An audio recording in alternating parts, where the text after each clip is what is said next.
have to be committed to the work, but not married to it. So that if the priority changes, if you have to pivot from one project or one initiative, or I don't know, add 3 more onto your plate, you have to be comfortable saying, okay, yep, this was today's goal, this was this week's goal, but guess what? Now something shifted and we're not gonna throw this away.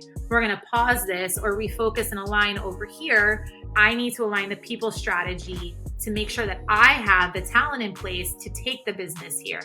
And we didn't. Like we had to really create and cultivate that leadership team.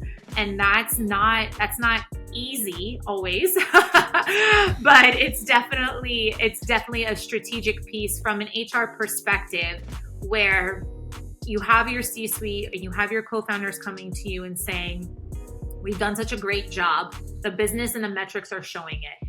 We want to continue to do this good work. And if we want to take it to the next level, we know we have a team here in place that can maintain that. But we need to layer in that talent strategically as well on how to bring the talent skills and the people from a leadership perspective and layer that in.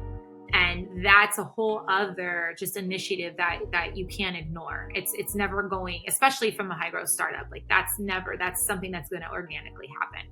All right, guys, welcome back to a brand new episode of the HR Heroes podcast. Today's going to be a really awesome conversation with Elizabeth. Elizabeth, thank you so much for joining me. I really appreciate it. Yes, thanks, Keenan. I'm really excited to be here. So we're going to talk about, from your perspective, this is incredibly unique because you are in a tech industry. You are a high growth startup environment. You've been dealing with the challenges of kind of creating a global team, staying connected, keeping everybody well.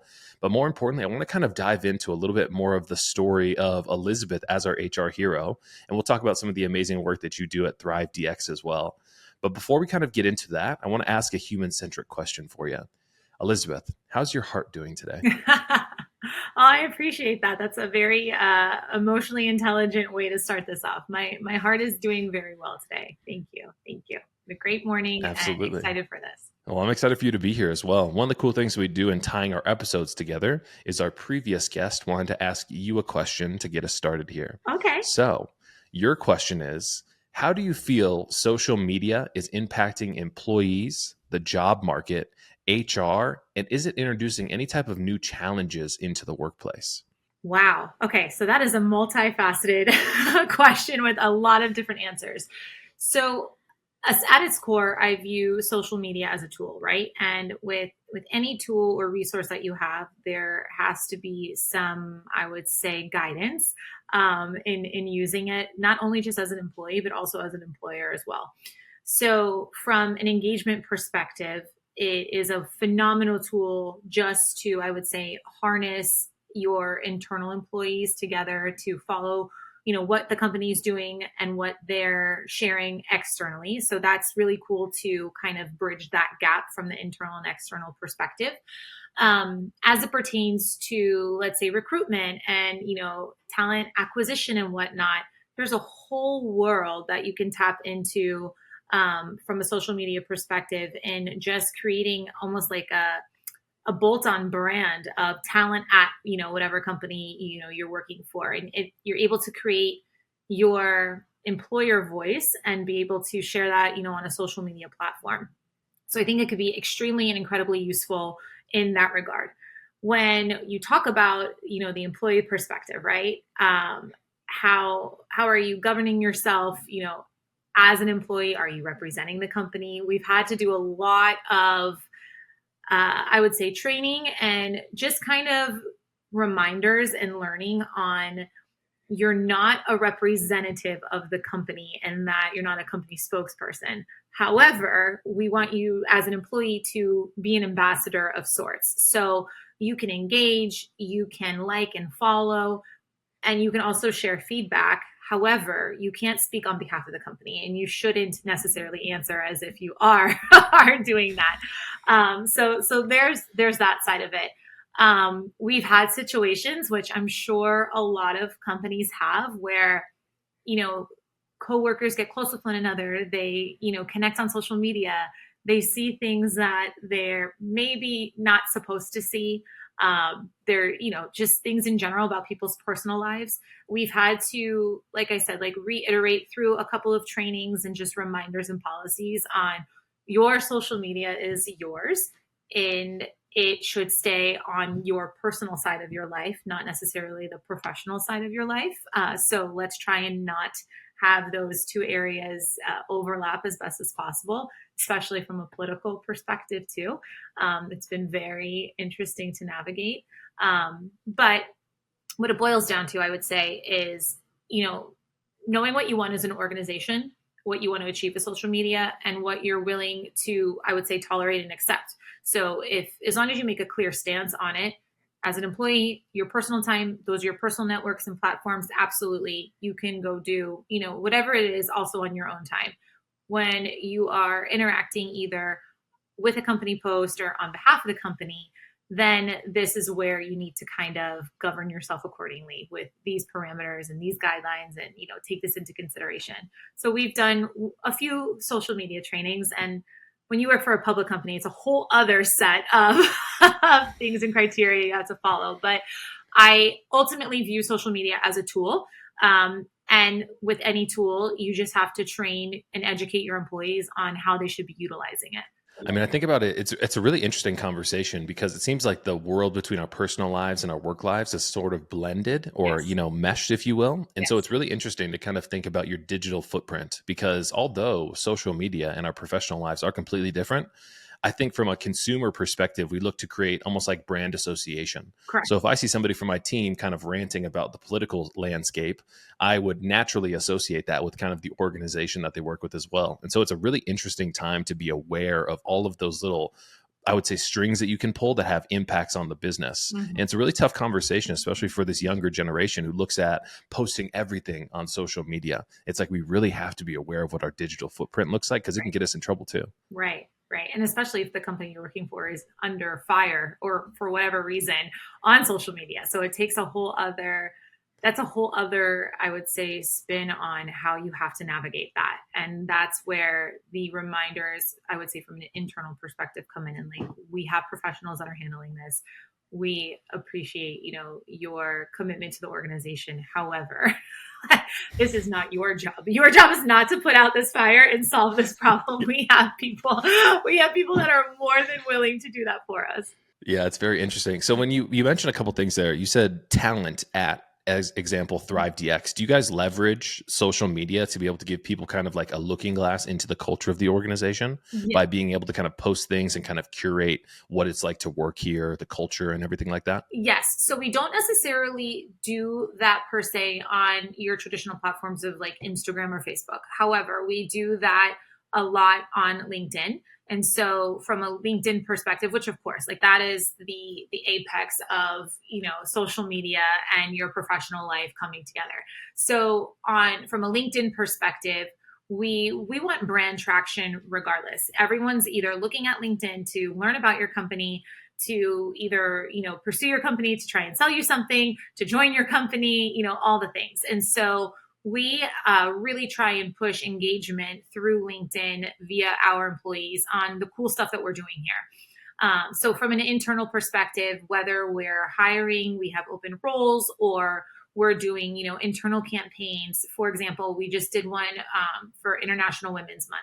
And so we, featured and spotlighted women throughout the company, not just internally, but we had that also, shared on our company LinkedIn page as well. So we shared that out, and it allows outsiders, if you will, to really help get a feel for what it's like internally too. Just from campaigns that we run, programs that we support or sponsor for our organization. We've done things with from an onboarding perspective, hashtags and this and that. And I think you kind of have to, right? There's no other way really to no one, you can't really try before you buy when it comes to a job. So unless you have some type of temporary clause in there, but by marketing yourself as an employer and allowing, others from the outside to look in, you want to create that anticipation and that excitement from someone looking in that says, okay, I don't want just this job. So I can really get a job anywhere, right? But I want to work there. I want a job with that company, and they look like they're doing really cool stuff. So I want that. I want to be a part of that. Yeah, one things I really kind of want to dive into. Did you have any hesitancy to having the team also be kind of like a vocal echoing chamber, if you will, for some of the stuff that you do internally?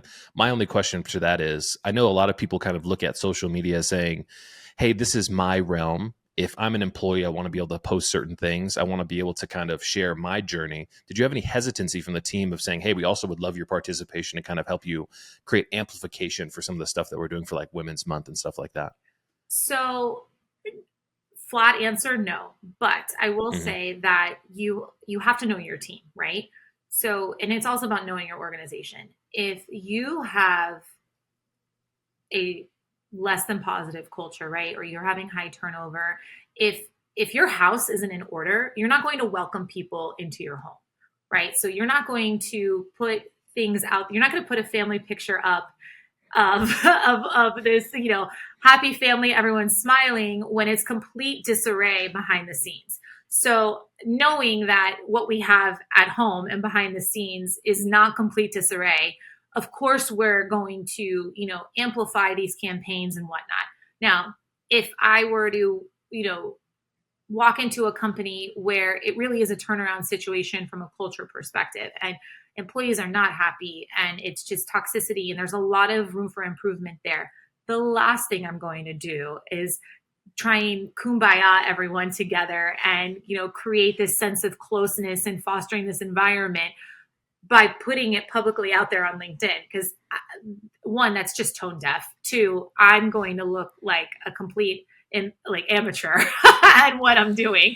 And you have to know your audience, and your audience isn't necessarily the external people looking in. It's the internal people that are going to create, essentially and be a part of this content with you. So, and you, like I said, you have to know that. So how do you know that? You have to know your organization. You have to gather data, which I'm sure we'll get into a lot of that too. But you can't do something just to do it, because it will negatively impact you in compounding ways, and create a problem that's probably worse than what you're actually facing at the current state. Yeah, that makes a lot of sense. I just feel like going back to your earlier point, having champions within the organization that can help us amplify what Yes. we're doing well inside the organization is a gigantic cheat code. Because I Yes. think about kind of consumer behavior today. When we think about what's going on at a company, I don't want to look at the curated posts that are coming from the company page, if you Mhm. will, but I want to look at the voices that are coming from internally that Right. help me kind of get a true sense of what's going on. So kudos to you guys for doing that. It's just such an awesome little chess move to help kind of amplify the culture that you guys have there. Thank you. As we kind of get into it, I want to give everybody an understanding of kind of how you've had a pivotal role in helping Thrive DX kind of expand and grow. Part of that is I want to hear a little bit more about your origin story and how you found yourself in kind of the space of HR. So if you wouldn't mind sharing that with the audience, that'd be great. Yeah, yeah. So, really, once upon a time, I wanted to be a teacher, and so, and even now, I will say I would love to teach at the collegiate level, just in general. But that is what I went to school for. My degree is in education, and it is my passion, to this day. Um, I believe lifelong learning is essential, and really working for a company whose mission is to create learning solutions for you know all global citizens, realistically, regardless of what their background looks like, has been a very rewarding experience for me. So I started in college with my degree in education, while I was also working for a high growth franchise company. And while that business grew, so did my role, within that organization. So I kind of found myself at like this, apex of, all right, you have a lot of hands-on experience that really doesn't have much to do with your degree, right? I went and I was learning classroom management and performance and evaluation for young children up to adolescent age, and a lot of the principles did apply in the workforce and with with my role, but um, I was offered an opportunity to continue to grow in more of a training and education role on the corporate side and adult learners versus obviously, young learners. And I took it. I knew I was like, okay, well, I'm certified. I taught for a little bit. I did a dual role.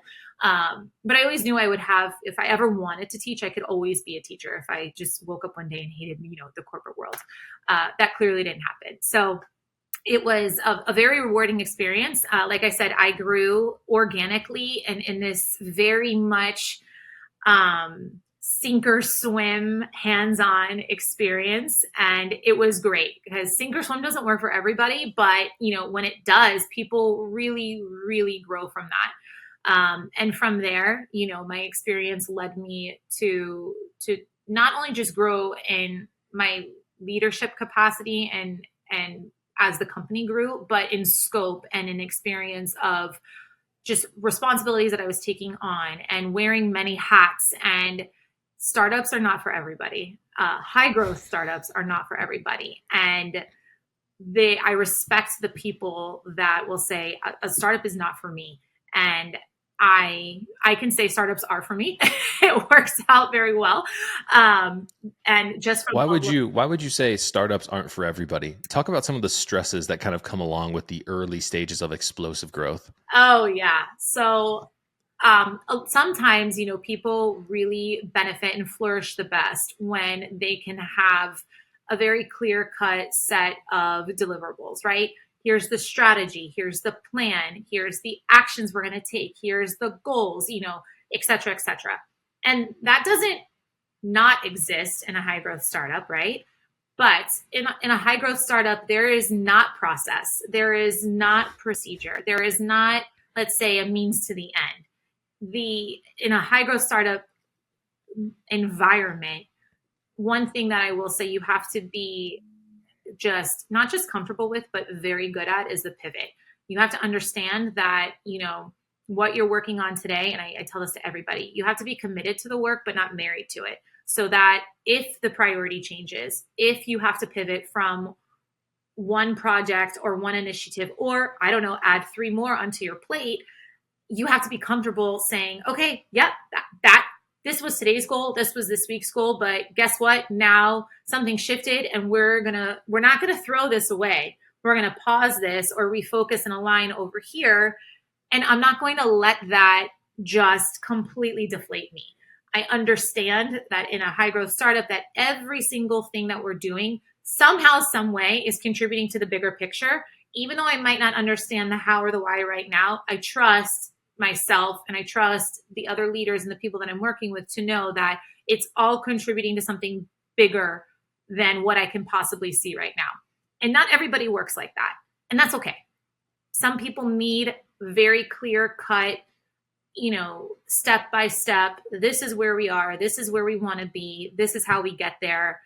Tell me where to go and what to do. And some people flourish in that, and that's great. And they're very good at their jobs. And some people just they don't work well like that. And that's okay. As long as you recognize it and you know what works for you earlier on, then there's less room for frustration. Yeah, it's a very interesting perspective when you're in a high growth startup environment. I've heard a lot of people get frustrated because they're like, it seems like we're pivoting every single day. But the objective of the pivot is to kind of iterate to get us closer to our end goal, recognizing that we're going to have to go back and pick up some of the pieces that we had to put on pause there. And it's just so cool to kind of hear that mindset because we in our business have pivoted so many times that sometimes people get frustrated. It's like, hey, we're switching directions all the time, but we're not switching directions. We're just trying to get to the goal in the most proficient manner possible. And sometimes there are fires that are burning that we have to put out. Right. There are things we have to focus on. And so it's so cool to kind of hear you guys talk about that. One of the things that I know that you did at Thrive DX is you were employee number 13, and now you guys have 1,000 plus employees. So let's kind of talk about those early days of you being an HR team of 1.5, if you will, Yes. and kind of the expansion process of how you guys have grown too. Yes. So, yes, early on, it's crazy because this October will be 5 years ago, and 5 years in like a high growth startup is like 10 years in the real world Eternity. Yeah. from a workload perspective. So part of the appeal for me was I'm not afraid of hard work, but I will say you have to pick your hard, right? Either I'm going to go in and have to fix something, or I'm going to have to go in and create it. And I would rather do the work of 5, 6, 7, 8 people that just aren't there yet than have to go fix the work of 5, 6, 7, 8 people that are currently there and Mm. have just completely, it's complete disarray, or, it's toxic. And I was brought in with the goal and the mentality, and essentially handed the keys to the HR and workforce kingdom of, here's where we want to be from a business. We need the people to get us there. Tell us how you can do that. Tell us your experience in doing that. And it was interesting because a lot of times I wore many hats for a very, very good amount of time. And then we threw COVID in there and everything kind of just shifted. I will say for us, COVID really would, and going remote, not even just COVID, because COVID, yes, that's what led us to go completely remote, but the opportunity to really, I would say, maximize on that situation and that kind of forced scenario was the accelerator that we needed to be able to get done what we wanted to get done in a short amount of time. We took our talent pool, went from how are we now strategizing on relocation ideas, and how are we getting top talent from New York, or Silicon Valley, or all of these major metropolitan areas, and making the investment not only in the people and their time, but also trying to get them to move to South Florida. Tech in Miami, 4 years ago was not what tech in Miami is now. It has been a booming just ecosystem of new businesses and startups and whatnot. And so while we went remote, it was the catalyst that we needed to just continue the explosion. And so now the talent pool opened up. You didn't have to move. You could stay wherever you were. We were able to market your salary effectively based off of the area you were in or the role that you were doing. And it didn't require any other, I would say, over the top risk financially on our part either. So we didn't have to convince you to move here. We didn't have to convince you to try before you buy type of situation. And now our talent market went from, one state or one area in South Florida to the entire country.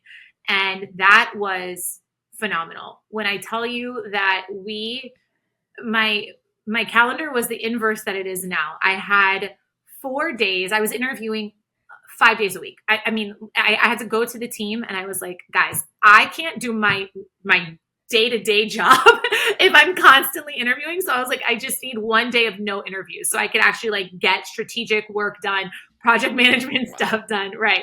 So we built the organization. And when I say we, it wasn't just me. I wasn't a team of one in the belief of what needed to get done. I had and still continue to have amazing support from C-suite, our co-founders. You buy into the mission and you dedicate yourself to making that mission, become a reality. And so we went from, yes, 13 to over 1,200 on, a global perspective. And it wasn't easy. And we implemented programs, and we've had our share of challenges too. We've had layoffs. We've had to right size based off the economy. But we're still, far and above today where we were, than when we started. So it's been rewarding, and the growth Yeah. has been crazy. I want to ask you a question about something that's in the front of my mind these days is the quality of curiosity as a leader. So one of the things that I know that happened during the pandemic is a lot of us had to get curious and think about how we can start attacking kind of the opportunities that were in front of us. So when you talk about, the elimination of, I would say, the restrictions of finding talent in a single state to being in the nation or global now, Mhm. what kind of elements of curiosity do you think kind of shone through from a leadership perspective, not only in your department, but from your co-founder, CEO, C-suite, who said, hey, we need to approach kind of expanding this business a little bit differently? How was curiosity kind of a part of that kind of, I would say, leadership culture at that point in time? Yeah, so that's a really, really great question.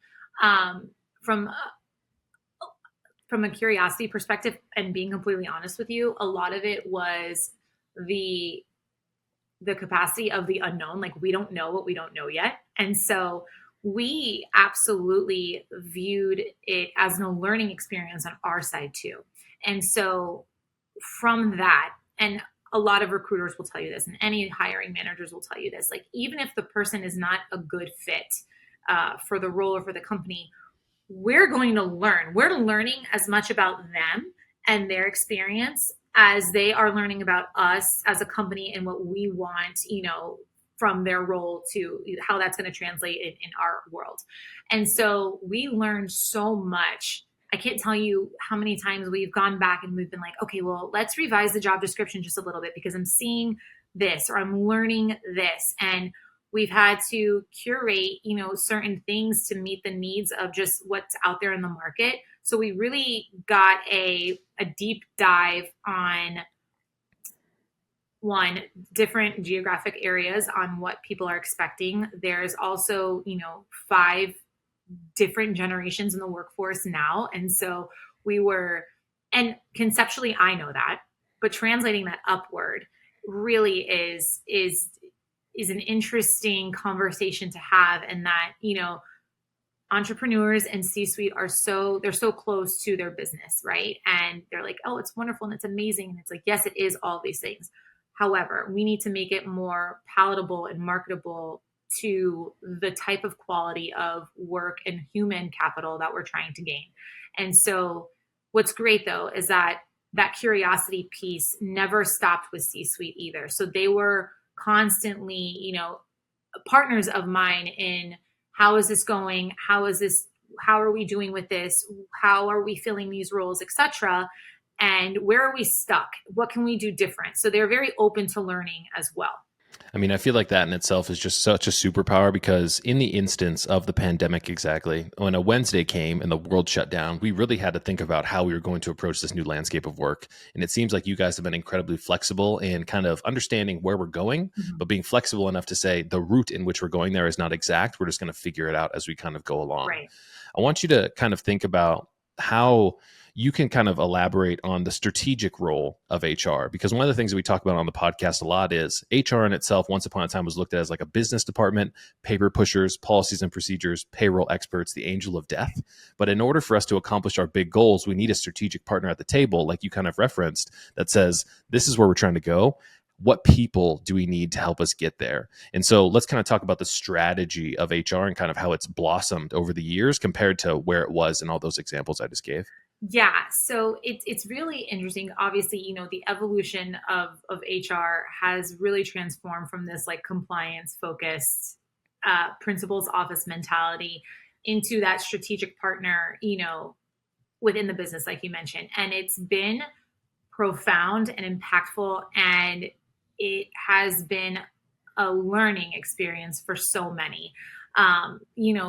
Primarily HR is just rooted in administrative duties and payroll and benefits, and none of that disappears though. That's what's so interesting. And the compliance piece and labor law and regulations, like none of that goes away by any means whatsoever. That's now you have the strategic kind of bolt on here. So you're acting in I don't want to say 2 different ways because it's so multifaceted, but I will say, the carve out of you have employee experience has really started to gain traction. And then you also have like people operations, which is the day-to-day stuff. However, they are very married together. The employee experience is very heavily dependent on the people operations, piece of it. Um, but I think, one of the key factors really in this transformation from hands on, more administrative heavy stuff to, the strategic partnership within the business is really the importance of people within the organization, not necessarily managing the people and doing those kind of check mark box things, but really like the weight and the value that they hold and your human capital holds in your organization. It's a knowledge based economy, and people are, the company's most valuable asset. And HR's had to shift its focus from simply just like managing personnel to really actively contributing to the overall strategy and the success of the business. And if your people are your most valuable asset, it points back to how do you keep your people? How do you hold on to your assets when they essentially have a mind of their own and can leave, right? And so that's where really like the strategic HR piece comes into play and has to work closely with senior leadership and align, what the HR initiatives are with broader organizational goals. So that looks like, developing talent acquisition strategies. How are we not just attracting top talent? It's not how do you get them, but really like how do you keep them?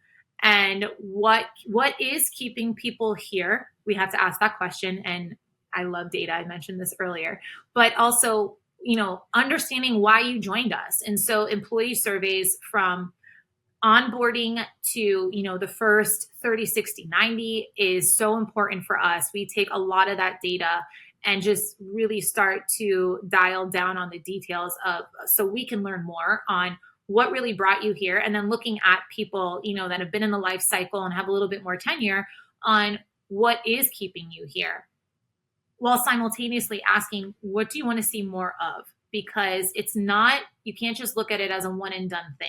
It's a constant relationship that you have to water, and you have to feed, and you have to cultivate your employees.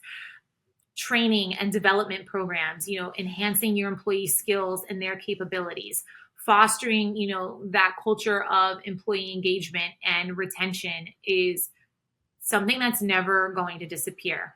Simultaneously, this is all going on with your employees, but now your business is growing too. And so how are you equipping your employees to handle that business growth? And it's not always going to be a one for one, right? It's not always going to be, oh, well, we now have X amount of dollars in revenue, and now we have like 5 product lines. And so our workforce is going to look like this, and this, and this. We grew very quickly in the beginning. And then we got to a point where I was like, wow, we have a lot of really green, eager, hungry, junior, early management, material and people on our team. However, we really need to, if the business wants to go here, I need to align the people strategy to make sure that I have the talent in place to take the business here. And we didn't. Like we had to really create and cultivate that leadership team. And that's not easy always. But it's definitely a strategic piece from an HR perspective, where you have your C-suite and you have your co-founders coming to you and saying, we've done such a great job. The business and the metrics are showing it. We want to continue to do this good work. And if we want to take it to the next level, we know we have a team here in place that can maintain that. But we need to layer in that talent strategically as well on how to bring the talent skills and the people from a leadership perspective and layer that in. And that's a whole other just initiative that you can't ignore. It's never going, especially from a high growth startup. Like that's something that's going to organically happen. What do you think about the theory of hiring A-plus players? Because I've been listening to a lot of different leaders out there who talk about, if you want to help your business really 10x, you need to have the right type of talent on your team. Yes. And one of the things that you said very early in our conversation previously was, we hire heavy and manage light, which I thought in itself was a beautiful strategy, but you have to have the right type of people on your team that you can manage lightly. Yes. Because I would say a C player or a B player is not somebody who can really kind of take their own initiative. Mm-hmm. So how do you kind of emphasizing hire the right type of talent that can help you kind of grow so you can manage lightly? Yes. So I will give all the testament to my CEO, because he's going to listen to this after. But I remember very early on when we were hiring, and I was like, this person is it. They're great. Like we got it. And I mean, I would have, like, there was no doubt in my mind. And he was like, okay, let's just keep looking. And I'm like, keep looking? What do you mean? This is crazy. And, he asked me, he was like, I trust your decision. However, I want to make sure that this person really is an A player because they're being compared to other A players, and not this person is an A player in comparison to someone who is a B or a C. And so that's where we go back to that hire heavy to manage lightly. It should be realistically a hard decision for me to narrow it down to offer one person a role. And it should be difficult. I should have, 2 or 3 A players where I'm struggling to make the best choice, because then I know for myself as a hiring manager or as a leader, I've done my work, and so has the talent acquisition team, in that we really have found top talent here. And you want to have an apples to apples comparison as best as possible. And the other thing to this, too, though, is you never stop hiring. I think that not every role is going to be evergreen, but you never stop evaluating. You never stop assessing the talent that you currently have. You never stop. And talent doesn't always just look like, oh, I'm meeting my metrics and I'm meeting my goals. Are they coachable? Are they a great culture fit still? Are they, invested in the organization? Are they team players? Are they doing, not just what they need to do, but are they growing also in other ways? What initiatives are they taking? And that's really what, in our mind, we define as that A plus player. So evaluating A versus B versus C really does look like hiring heavy, and we interview a lot. And that is, like I had mentioned before, a very big learning experience for us, and it helps us refine in much better ways like what we're looking for too. But I can also tell you, within the first 5-7 minutes of an interview, I know whether or not this is the person or not. Like I know, and I could teach anybody to do a job, but we might not be the best company for that person. And it's really back to, I think, as so deeply rooted in the right fit from the employee to the organization, as opposed to, can the employee, do the job? You can teach anybody to do the job, but you can't really coach someone to be the right fit, and vice versa. Absolutely. I mean, so let's talk about kind of the element of remote work sprinkled into this, finding the right people and culture of the organization. When we're talking about managing a global workforce of 1,200 plus, and that's all remote primarily, what are some of the ways in which you're kind of helping institute that remote culture that helps us stay accountable, but also kind of gives people those tools so they can continue to keep growing? Because I feel like that in itself is a unique challenge, but you have so much experience in this space too. Yeah. So it is not easy. That is for sure.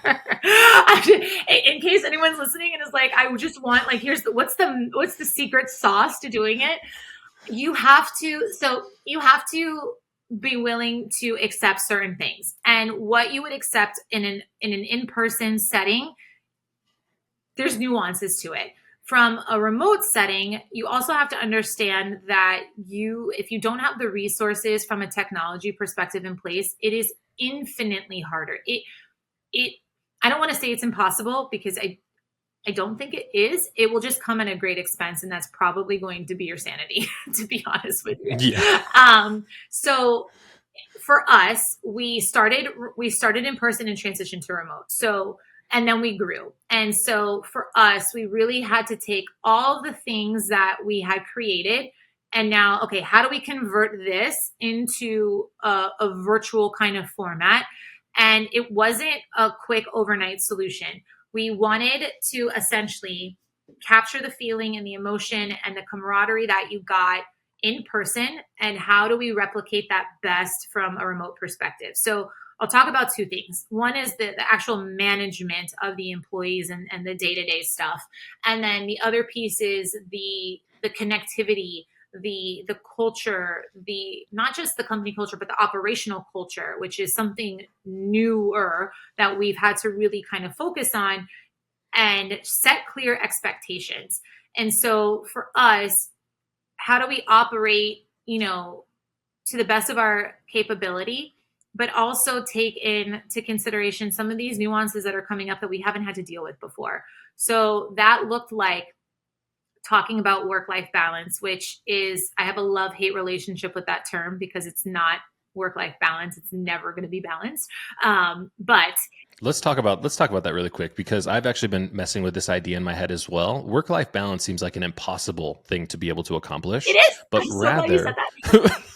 but rather I've been thinking about the term work-life integration Yes. a lot recently. And I feel like that makes a lot more sense, because our world of public and our world of private and work and social is becoming more and more blended. And that sounds like an integration opportunity rather than a balancing act. It 100% is. And how do those two things play nice together, right? And so that's where you have to figure that out. And so for us, that looked like we're having sessions on time management. We're talking about how to set up your calendar, things that are so you would think elementary and just routine that, but people don't know how to, no one's taught how to manage their time. You're not taught that Yes. unless you go to like project management certification classes. You're not taught how to best manage your time, especially from a remote perspective. It looks like creating the work environment that's most conducive to you. It looks like listening to your employees and getting that feedback on, I'm trying my best here, but I don't know how to overcome this, or I'm getting easily distracted, or, reiterating expectations just because you're working from home and it's easier in some ways to constantly be on and engaged. That is not the expectation. And it's easy for us, and I did a whole lunch and learn on this early on. Like, it's easy for us to pick up our laptops and go sit on the couch at 10 o'clock at night while we have Netflix playing in the background. And then at the end of that, you're like, oh my gosh, like, why am I so tired? Why am I this? And it's like, no one's expecting you to be looking at Excel spreadsheets and creating decks at 10 o'clock at night. That's why you're so tired. And it may not be like the physical drain of it, but it's more of the mental drain of it. And that we had to stop. We had to really just call it for what it was and say, we don't want to create additional problems while trying to solve, something else here and making this work 100% remote. So we've implemented a lot of other things too, just really kind of like more administrative and logistical things. So not only are we 1,200 employees remote, but we're, in Israel all the way to California. And so you have, I'm not even going to pretend to count how many time zones, but a lot. So you have a lot of time zones between Israel and to California. And whether we're in an office or we're at our homes, that's not going to change. And so we had to look into, here's the expectations for what you can expect from your Israel team. Not even so much time zones, but their work week is, Sunday to Thursday. Ours is Monday to Friday. And so here's what you can expect from us, being based out of the US. Here's what we can expect from you being based out of Israel. And the more you share expectations and create that clarity, the better everyone is. You don't ever want to leave employees in a place of guessing, like, okay, well, am I being ignored? Like, what's going on here? Do they just not care about my work or what I need to get done? And, there's that piece. Even down to PTO. During the pandemic, we couldn't travel. There was no time, like, I don't want to say there wasn't time. There wasn't the capacity to be able to really go anywhere. And so what I was noticing, even as we're looking at, our PTO usage and getting ready to, implement, the next stuff for the benefits here and all of that, it's like, wait, people are not using their time. And I'm not patting myself on the back, but as a VP at that point, or even I think I was still a senior director, I'm pushing out company messaging that's like, hi, it's the middle of the year, it's June, and we went remote in March. It's like, it's June. FYI, your PTO doesn't roll over, but you still need to use it. And even though you're not, getting on an airplane or, traveling to another state or even another country, it's still your time to take, and you absolutely should take it. The worst thing that a company can have is a benefit that is either being underutilized, not utilized, or, the value of it is lost. And that was really important to us. Just a reminder, like, this is your time to take. This is part of your entire package of why you really joined us too. So please take it. It's yours to use, and really just setting people up for success on how to be out of office and how to continue to do that, and putting healthy boundaries in place from communications perspectives and, Slack messaging and notifications. And it was definitely a learning curve for sure. I mean, it sounds like a healthy sense of accountability to ourselves first. Then we can show up for Thrive DX second, which Mhm. gives us the business results. Because one of the things I think about is all the horror stories that we hear about out there. It's like, my employees have unlimited PTO, but nobody takes it. Maybe because there's an undercurrent, if you will, of distrust. And people feel like if I do take PTO, I'm going to get in trouble. And it takes leadership like you who can come out and say, hey guys, listen, once again, accountability to yourself means taking your time off. It doesn't mean you have to go to France. It doesn't mean you have to go to Ibiza or Disneyland, but you can also kind of just hang out at home Right. and be paid for that time so you can disconnect, which I feel like is so valuable. Exactly. Um, one of the things I want to talk about really quick as we kind of start landing the plane here is mental wellness. Mhm. So, being in person, going 100% remote, 1,200 employees, isolation and loneliness, mental well being, big challenges for a lot of people who weren't used to this remote lifestyle. So, how did you kind of approach the emphasis of mental well being in the organization, and how do you kind of continue to nurture and cultivate a good sense of that? Yeah. So this was very, very important to us, but also I would say, I'm not going to lie, it was a little risky too as a company because it is still such a taboo area to talk about. Um, it's gotten infinitely better than it was, 3, 4 years ago when we first went remote. But we really wanted to make sure that our people were the best equipped to be able to do the jobs that we wanted and needed them to do, right?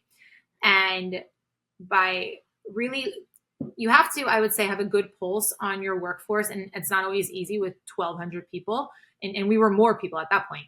And but you have to also have the capacity to read a little bit between the lines. So if someone says, "Oh, I'm having trouble with time management."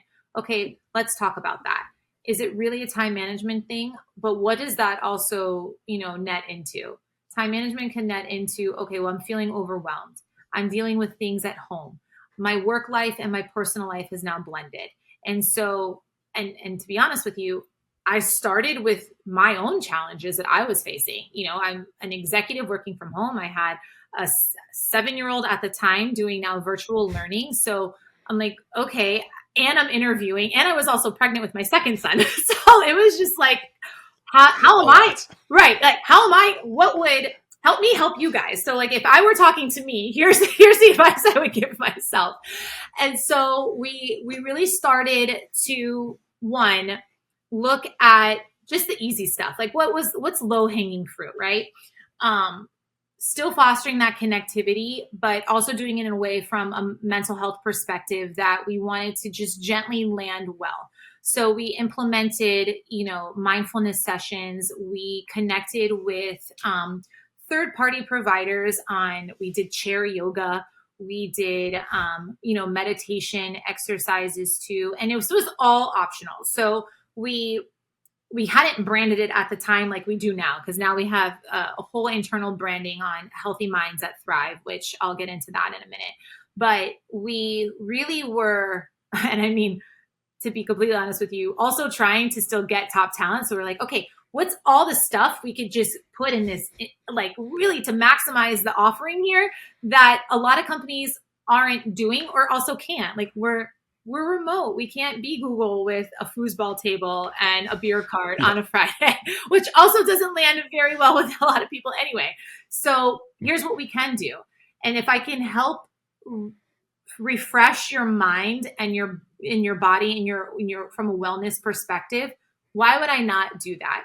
And so we started it very gently, knowing full and well there was a lot of stuff going on from a society perspective that was coming into play. We had the Me Too movement was going on. You had Black Lives Matter stuff going on. So there was a lot going on politically and within our society that also was impacting us, in the workforce.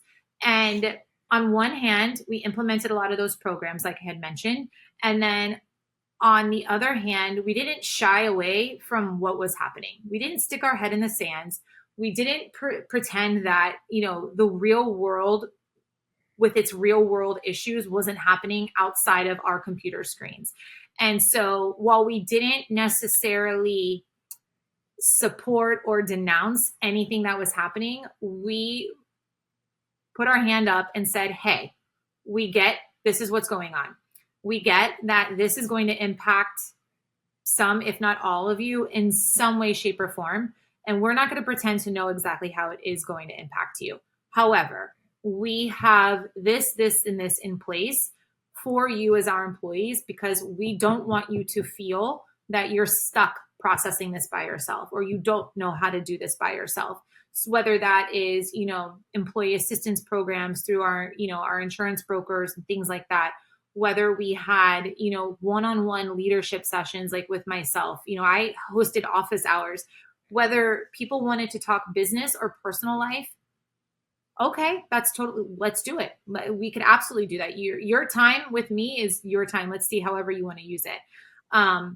We also implemented coffee chats too. So in Slack, we have, a channel that just allows people to connect with others and it randomly pairs you up. You can opt out if you want. But it pairs you with another employee within the organization so that you feel less alone and you feel, that you are connected in a way where, okay, I can't necessarily recreate, the kitchen in an office where we're going to walk downstairs and like share a cup of coffee or go out to lunch, but I can try and do that in the best remote way as possible. And we've had more, I would say, detailed programs as well. So I'll get into, if you want, the Healthy Minds That Thrive Yeah, of course. initiative and program that we have now. So it grew from a mental health perspective in that we were also looking at, our organization, what the team was looking for. We survey a lot. What do they love the best? What have they experienced with us that they would like to see more of? And then we wanted to create an internal resource that was easy for our employees to access. So we created a program called Healthy Minds That Thrive. And Healthy Minds That Thrive is a third party contractor that we have within our organization, and she leads one-on-one sessions with people if they want to have a one-on-one session. She does lunch and learns. We have, a bi-weekly segment in our all hands company meeting every other week with different mental health and wellness topics. We have a dedicated channel, within Slack for that, so that there's, mental health tips of the day. And it addresses so many things that you just don't even realize are a thing either. So, whether it's, if we're looking at, Women's History Month, like a roundtable, like as a woman, what are some of the struggles that you faced, in your professional life, in your personal life? We've talked about, even like African American History Month, and each month we have, I would say, a specific focus on how mental health matters to that specific community or to that, segmented group within our organization structure. We talk about, things that, I don't want to say, we talk about things that don't necessarily get discussed often, but we make it okay to start the conversation if you want to have it, essentially. And I think that allowing employees to have a safe space that also can coexist with inside their professional organization is a really unique thing to have. And there's no doubt in my mind that it is a win-win for everybody. Yeah, I mean, at the end of the day, creating that safe space, allowing us to have some of those topics of conversation that we naturally wouldn't address, I feel like in itself is a healthy blend of our outside world with our work world. Because when we do those things, we eliminate barriers, we eliminate the stigma, and we create those opportunities for human connection, Mm-hmm. which I feel like is so important. Because when we hear other people share their experiences, more so than often, which is kind of crazy, we find our own story in that experience Yes. as well. And that creates that relatability, which I feel like is so beautiful. Yes, absolutely. I couldn't agree more. Absolutely. So, as we kind of put a wrap on today's episode, Elizabeth, I want to pose an opportunity for you to ask a question to our next guest. So, what do you got for us? Okay. So the next guest from also an HR perspective. So what changes and initiatives are you seeing from a learning and development perspective as it pertains to the changes and initiatives going on from a society perspective and just the climate of the workforce. So how are we cultivating, or I would say tying learning and development to the organic changes that are happening, outside of the organization? I love that. That's an amazing question. Well, for everybody who was watching and listening today, Elizabeth, I feel like you did an amazing job of representing what a true HR hero really is Thank by you. standing up for your organization, by emphasizing the people, the culture, the mindfulness, all of the other elements of connection that we talked about today. Is just an awesome story to be able to share. And the work that you guys are doing at Thrive DX is absolutely amazing as well. And so I just want to say for everybody, once again, thank you so much for joining the show. Awesome. Thank you so much, Keenan. This has been great.